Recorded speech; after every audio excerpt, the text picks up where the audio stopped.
what I like about these games is that it's almost, it's the same feeling I get when I go to a museum and I look at a piece for so long, and I'm not even trying to like fully understand everything that is about the piece, but more so understand the emotions in which it's trying to invoke in me. You know, and grief is such a personal thing, and how you kind of combat it and go through it and how you approach it in life.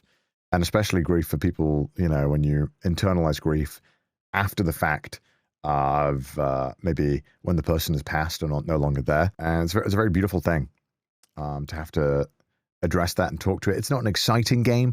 It's not horror in a traditional sense. But honestly, the horror of having to deal with grief on your own and battle it, especially when, you know, maybe you don't have a great relationship with your loved ones, is truly the most psychological horror you could ever be in real life.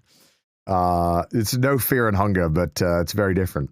And I really appreciate these games because I think, you know, as someone who played COD my entire life, having to play a game that like makes me think about these things is really, I don't know the word, impactful. But, you know, I'm also reaching that age right now where, and unfortunately, a lot of older people in my life, you know, who have played significant roles are starting to get a lot older, and, you know, people that I really cared about are starting to, you know, it's like a concern if they might pass away. And yeah, I don't think I'm ready for that, man.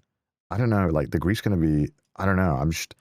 It's tough, man. Getting old and grief is just such a tough thing to deal with. And, you know, I like, even in my own personal life, I remember there was a funeral of I won't say which person, because I don't want to, you know, I don't want to get too much into it, but I thought I would cry. I thought I would, like, you know, it would be a big thing. And I remember like carrying like the casket and stuff. And I was like, man, I don't feel anything. It's just so weird. I don't feel anything about this. And I felt like, man, am I not human? I don't understand why I'm not feeling anything right now. But then after the fact, you know, when time passes, you start feeling the things. You just don't know it yet. And your mind is so weird at how it processes things. It just takes time. But if you're like me, and, you know, as a guy especially, it's such a tough thing because people don't talk about this stuff. No one talks about grief or dealing with it. And it's hard to feel like, you know, you can battle it yourself. But, you know, your friends are there to listen. Don't be afraid to tell people.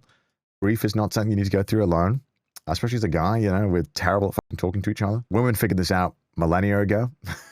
For some reason, we haven't. So talk to people. Don't go through it alone. And you are human. Just because you might not feel things right away doesn't mean you haven't felt them. Your brain is just processing. Take care of yourself. You know, do what you got to do. Do what you got to do.